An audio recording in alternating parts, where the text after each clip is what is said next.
Hello, everyone, and welcome to Adoptions from the Heart TV. I'm your host, Amanda Aliberti.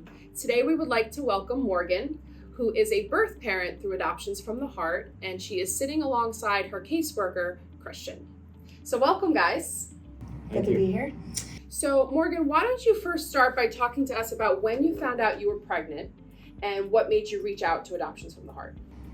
So it's actually a very interesting story. I didn't know I was pregnant the entire time I was pregnant. Okay. And when I found out was when I actually was giving birth to my son in the hospital. It was a lot at first. I think when I first had him, I was scared, so I didn't want to know anything. Till this day, I still regret that being my biggest decision, but I'm glad that I subsided on that and decided to go with adoption, and especially with an open adoption, because now I don't have to live with not knowing anything about him. Sure. And I know everything from what snacks he likes to if he went to PetSmart, he likes the fish. Like I know, I get to hear his laughs still. Sure.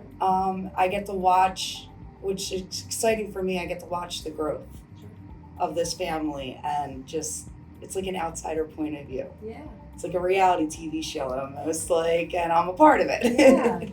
So you did not know you were pregnant up until the hospital. Yep. Which I think is really important for us to note, because a lot of people make assumptions about women and our bodies and what we know and what we don't know. At that point, had you ever been pregnant before? Yes. Do you have other children? Yes. So I have a daughter, she's 10. I knew right away with her. Okay. And I blew up to the size of a house with her. I had all the signs and symptoms. Yeah. Like, it was, very clear that she was there. Mm-hmm. Unfortunately, with Jonathan, I didn't know. I did not know. I did not gain any weight. I was still, having normal regularities and everything what was my telltale sign is when I was walking home and my water broke. And once you know that experience, that's a hard experience not to know what, and then of course just taking the time to process in that moment of what the hell do I do now? And then it was, all right, go to the hospital and decide from there. Yeah.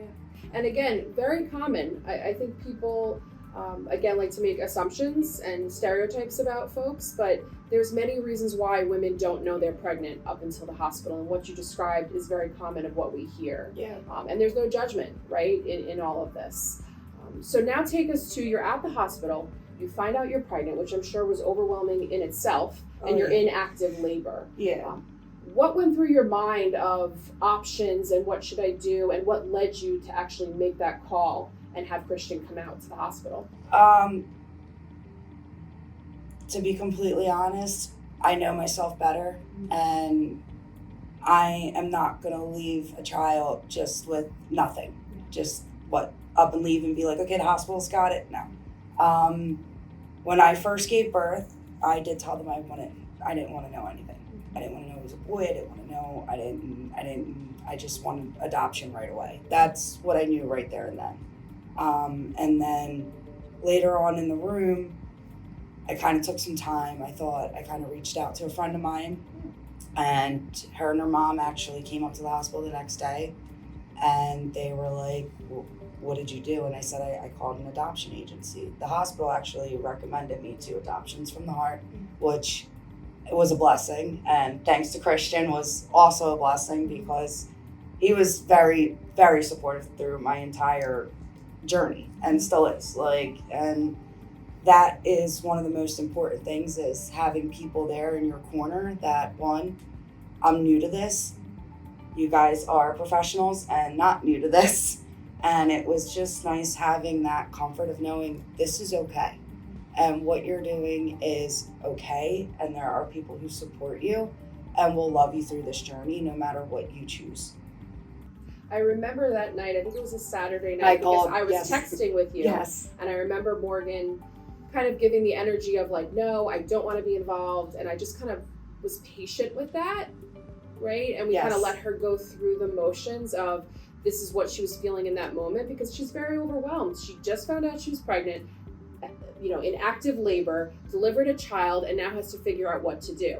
And yes, she knew that adoption was what she wanted, but I think understanding what open adoption was, or the levels of openness, was nowhere near what she was thinking about in that moment on a Saturday night at, I think it was midnight actually. Yeah, it was actually midnight. And I just remember thinking, okay, we're going to have Christian step in, and Christian's going to come out there and maybe give you some of the guidance and support and expectations of what the future can look like. Because our job is to make sure that you fully know what your options are. Yes. We want to protect you even when you don't realize what those options may look like. We want to reinforce the idea of openness because that's important just based on our experience with other birth parents. So Christian, here you are. I think it was Sunday when you went out there to meet her. What was your goal when you went out to meet Morgan, and knowing a little bit of the context of where she was at that point? Yeah, so I think my main goal was just kind of make sure that Morgan, first off, was okay and like healthy and more so comfortable. Yeah. That way she can think more clearly and have that space too.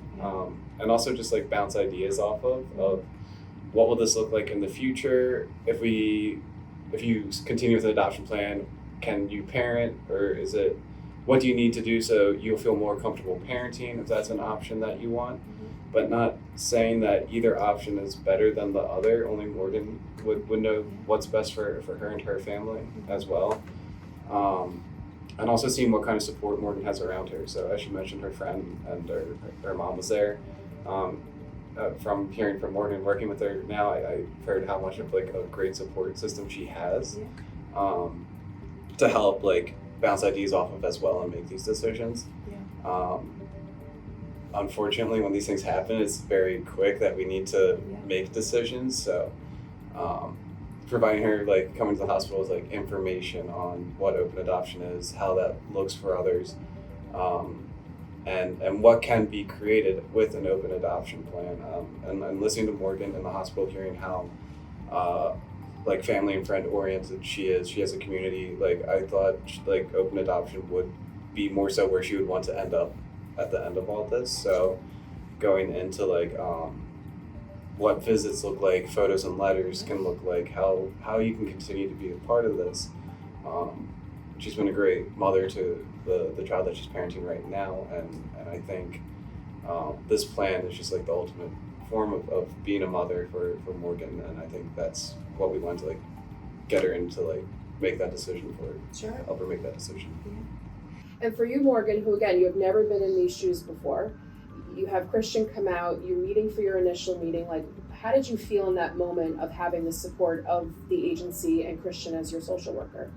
At first I was very scared, I'm not gonna lie, because it's a bunch of strangers that you're putting your whole life, you're putting somebody else's life that you just gave into somebody else's hands, and you're like, I have to trust you, and I have trust issues as it is. So but Christian made it very easy. And I will say, when he came in, he was very calm, and your demeanor was everything. Like, and regardless of you being a guy, you still made it relatable in the best possible way that you could. And you telling me your story made me more comfortable and made me want the decision to be there more. Because that's what I think, hearing it from somebody who's been through this and who's been on that side of it, then I thought in my head, well, that's not what I want. Like, wait a minute, I thought it's what I wanted, but no, it's not.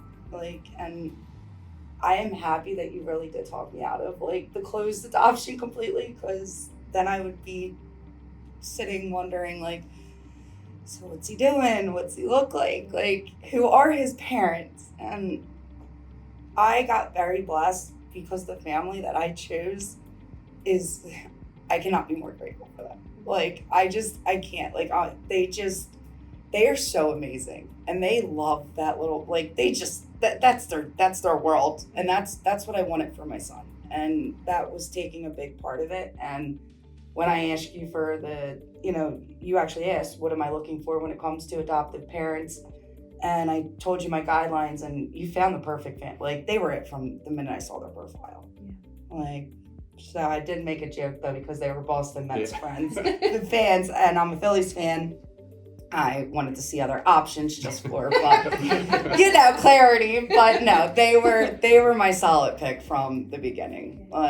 And that was the most amazing part. And everybody here has been nothing but amazing for this journey. So it's rough. I still deal with, I'm not going to say it's all positive and rainbows all the time. I still struggle. I will say that when I got the papers of, my rights were being terminated, I think for the first time, that was when I actually felt like he's not, like, that's it. Like, that word terminated as a parent will hurt you. Sorry. It's okay. I think it just hurt more than I expected it to. Like, I thought maybe I would have been I thought I was happy. Like, I am, but it's just reading that word, and it just makes it permanent, because then it's a scary thought now into the future. Like, what if they don't want to stay in contact, but they have that right? What if I don't get to see him? Or what if, and I can't do anything. My 30 days is up. Like, my trial is up. I'm done. And I think that's when it hit the most. But then I also am so grateful because the family has been more than amazing. They've reached out. I've seen them twice so far this year.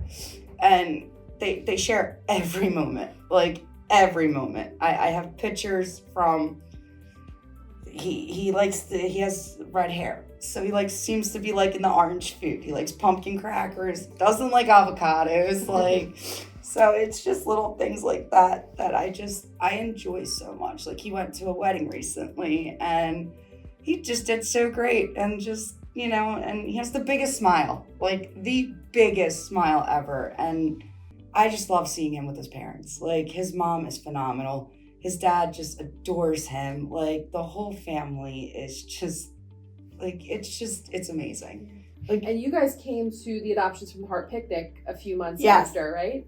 What was that? What did that mean for you to attend an agency event and be able to see the family in person and see your son? I was scary. Yeah. That was a very, because I didn't know how I was going to take away from that. I didn't know if how I was going to feel after it, but doing it and seeing him in person and being able to see his parents again and watching them in person with him and seeing how, that's all that little boy knows. He don't even know. I'm just another face into his life, but them two are his world. When he was hungry, ready, they know everything. I'm just sitting there letting him, I'm I don't know what I'm doing. I'm just holding him. This is cute. And then as soon as he starts crying or anything, I'm like, Mom, here, I don't know, you know better than I do. I don't have that maternal instinct with him. And I love that all he knows is them two as his parents, that they are his parents. That's his mom and that's his dad. And I'm the bonus parent. You hit on a lot of great points, Morgan. A lot of the firsts and the moments that birth parents don't get to experience, but through the openness, through the updates, through the visits, they're welcoming you into that. Yes. And I'm grateful that you were able to transition into, I want to completely close adoption, to, no, I do want to have that contact, because it's important. It's important that you're able to participate and be involved. It is. It really is. And I will never be able to thank you more than ever for making me change my idea of what I wanted. Yeah. And it's okay for you to not have felt that way initially. And I think that's a point we want folks to hear, whether you are a prospective adoptive parent or a woman who's considering adoption, or a birth father who may be participating in an adoption plan. Feelings change. How you may feel in one moment versus the next day or months from now or years from now may be different. But the great thing that I love about our agency, and something we try to do as social workers, is to protect what may be felt down the road. And that's why we very rarely will ever sign any sort of agreement to no contact at all. Even if the birth parent opts to not want contact, we still want the option. And families who are placed with a child should be prepared for that, because it can change down the road. And for you, luckily it happened overnight, literally over a couple of nights, where you opened up to it. I left the hospital and I made sure he was set too. Like, Yeah, absolutely. he wasn't there long, and he was going home with the family. He wasn't going in anywhere else. He was going home. You're giving a lot, and you're giving a part of yourself to, again, complete strangers. But in a moment, they're not strangers anymore. They're just a extended family in a way. Well said. You touched on some tougher times, as you mentioned, that for birth parents there are challenges that you face and emotions that may be triggered at different moments in your life. Talk to us about what the birth parent support group has meant for you. I think you came a few weeks after you placed. And what that community has really symbolized for you on your journey.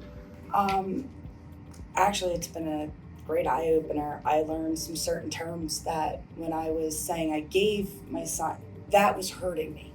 That word gave was just, I don't know, it's a trigger for me.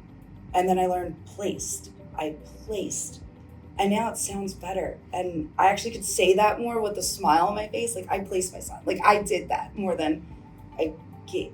It's words. Yeah, it's, because giving up as a parent, that's it. Again, it's certain words that still trigger,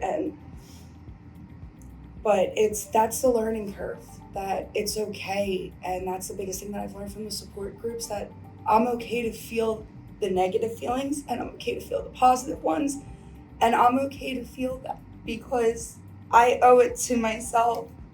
As good as this thing can be, there's also a lot of mental that it takes away as well. And that's something I struggle with every day. When I first placed him, I went back to work and I had to serve a table with the boy, and he was just the same age, and I had to go in the back and like just give myself a second, because it's like I was like, wow, I could have, but no, that was never, he was never mine to begin with, because if he was, I would have known. And I feel like the best thing was to not have that connection, because then I get to sit there and go, I can dissociate from this. No, that's right, he's with, and then I now look at it, instead of looking at this as like a negative response, I just go, you know what? I see my son and his family now in that family. And that's what makes me go, and that's what makes me happy. And I think I've learned to retrain my brain in this experience from looking at something as like a negative trigger to be like, okay, how do I make it a positive one now? Like, how do I turn this into, all right, I see a baby and I'm like, oh, I could have, and I did, and I do have that. I still have my baby, like, she's just almost as tall as me, and I can't pick her up, so I got a cat instead, and that's where you don't replace, but I just, something else needed love, and I'm able to give that through my kid and my cats now, and it's just little things like that. I found my cat in the back of a bar one night when I was out playing beer pong with my friends in the tournament. I didn't want to bring the cat home.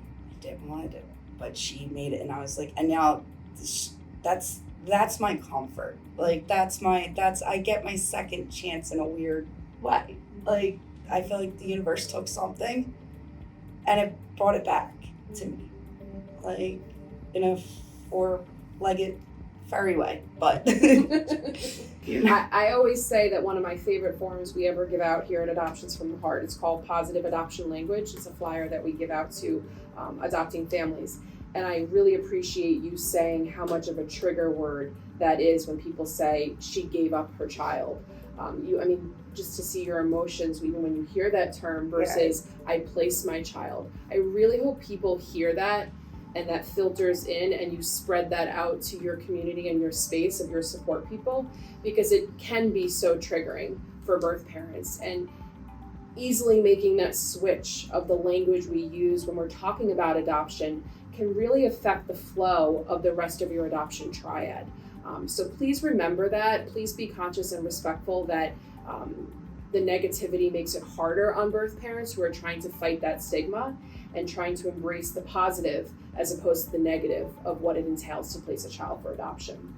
Go ahead. I just think, there's so much, because we've been in the dark so much about, and nobody wanted to speak about their journey about adoption, or it was always, we put this weird, negative light on it, but nobody ever actually took the time out to change that. And I think that's why it's such a great experience having the birth mother support groups and having adoption agencies who want to change what adoption really is, because at the end of the day, if you can't, as a parent, do what you want for your child, don't make that selfish decision and keep them. Give yourself the most selfless act that you can do for you and your child, and give them to a family who wants nothing more. Because if it's anything that I've learned, especially through the people in my life too, like, they struggle to have kids, and that kills me. Because I'm like, wow, they deserve to be, if they want it more. But then I look back and I'm like, there are children that need you more, and that's why. Because you are put on this earth for that reason. Yeah, you're meant to be a parent, but you're meant to be a parent to a child that really needs it. And that's my biggest, like, my son needed a family, and that family needed Jonathan, and look, I did that. Like, and I love it. Like, I love it. Christian, for you as Morgan's social worker, how does it feel just to kind of see things evolve over the last several months? I mean, she placed in January, we're in October now, so it hasn't been that long, but just seeing her growth from when she first met with you in the hospital, scared, anxious, worried about what this may look like, versus today and what she's sharing, how does that feel for you as her social worker? Yeah, so I think when going into counseling, I think it's easy to say, like, here's the open adoption plan, like, we're going to have however many visits you want, we're going to have letters and photos, and it can sound really good. And I think Morgan explained it perfectly. There's a lot of ups and downs to adoption, and it's not always like the same thing. You know, you're not always upset as you get older and go through your adoption process, no matter what part of the triad you're at. Things like situations evolve, emotions evolve, and sometimes those things that hurt one day might not hurt as much later on, but those things that might not have hurt so much early on will hurt a little bit more later. But seeing all the work that Morgan's put in and taking advantage of the resources that we provide here, I think has been huge and instrumental for how she's handled this adoption process. I think with the birth mother support group, I was so happy to hear that Morgan got into that right away. And because I think with having that group of women there who understand each other and then their situations and their stories and how they got to where they are, even though they're all a little bit different at the end of the day, they still have the same emotions, similar feelings about adoption. So hearing that from other people who have experienced it, I don't want to speak for you, Morgan, but I think that really helped you understand what you're going through in these months. So Morgan's like put in the work, and I think it's safe to say she's reaped all the benefits of that work that she's put into this. And on top of that, I think it goes beyond the adoption as well, where I feel like I've seen you grow as an individual with like adoption aside. I've seen you like go out and take leaps and like switch works, how the care and attention that you already gave that to your daughter, but like I don't know, I think it might be magnified, or like you might do it even more now. And I hold her a little tighter now. Yeah.